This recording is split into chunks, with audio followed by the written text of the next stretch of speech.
If we don't have free speech, then we just don't have a free country. It's as simple as that. If this most fundamental right is allowed to perish, then the rest of our rights and liberties will topple, just like dominoes, one by one. They'll go down. That's why today I'm announcing my plan to shatter the left-wing censorship regime and to reclaim the right to free speech for all Americans. And reclaim is a very important word in this case because they've taken it away. In recent weeks, bombshell reports have confirmed that a sinister group of deep state bureaucrats, Silicon Valley tyrants, left-wing activists, and depraved corporate news media have been conspiring to manipulate and silence the American people. They have collaborated to suppress vital information on everything from elections to public health. The censorship cartel must be dismantled and destroyed, and it must happen immediately. And here's my plan. First, within hours of my inauguration, I will sign an executive order banning any federal department or agency from colluding with any organization, business, or person to censor, limit, categorize, or impede the lawful speech of American citizens. I will then ban federal money from being used to label domestic speech as mis- or disinformation. And I will begin the process of identifying and firing every federal bureaucrat who has engaged in domestic censorship, directly or indirectly, whether they are the Department of Homeland Security, the Department of Health, Human Services, the FBI, the DOJ, no matter who they are. Second, I will order the Department of Justice to investigate all parties involved in the new online censorship regime, which is absolutely destructive and terrible, and to aggressively prosecute any and all crimes identified. These include possible violations of federal civil rights law, campaign finance laws, federal election law, securities law, and antitrust laws, the Hatch Act, and a host of other potential criminal, civil, regulatory, and constitutional offenses. To assist in these efforts, I am urging House Republicans to immediately send preservation letters, and we have to do this right now, to the Biden administration, the Biden campaign, and every Silicon Valley tech giant, ordering them not to destroy evidence of censorship.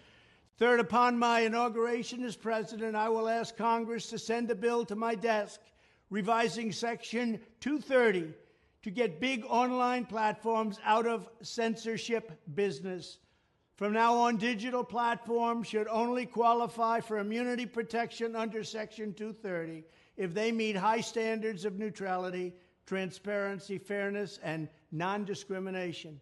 We should require these platforms to increase their efforts to take down unlawful content such as child exploitation and promoting terrorism, while dramatically curtailing their power to arbitrarily restrict lawful speech.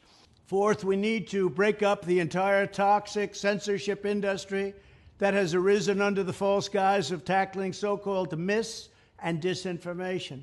The federal government should immediately stop funding all nonprofits and academic programs that support this authoritarian project.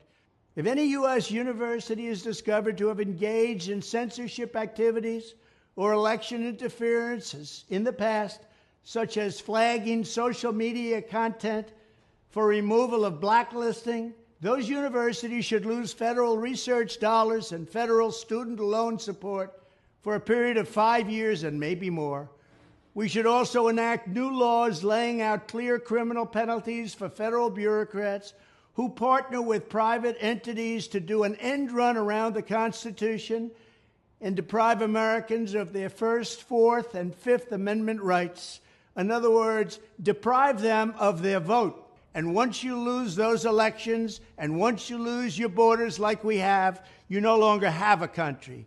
Furthermore, to confront the problems of major platforms being infiltrated by legions of former deep staters and intelligence officials, there should be a 7-year calling-off period before any employee of the FBI, CIA, NSA, DNI, DHS, or DOD is allowed to take a job at a company possessing vast quantities of U.S. user data. Fifth, the time has finally come for Congress to pass a digital Bill of Rights. This should include a right to digital due process. In other words, government officials should need a court order to take down online content, not send information requests such as the FBI was sending to Twitter. Furthermore, when users of big online platforms have their content or accounts removed, throttled, shadow banned, or otherwise restricted, no matter what name they use, they should have the right to be informed that it's happening, the right to a specific explanation of the reason why, and the right to a timely appeal. In addition, all users over the age of 18 should have the right to opt out of content moderation and curation entirely and receive an unmanipulated stream of information if they so choose. The fight for free speech is a matter of victory or death for America and for the survival of Western civilization itself. When I am president, this whole rotten system of censorship and information control will be ripped out of the system at large. There won't be anything left. By restoring free speech, we'll begin to reclaim our democracy and save our nation. Thank you, and God bless America.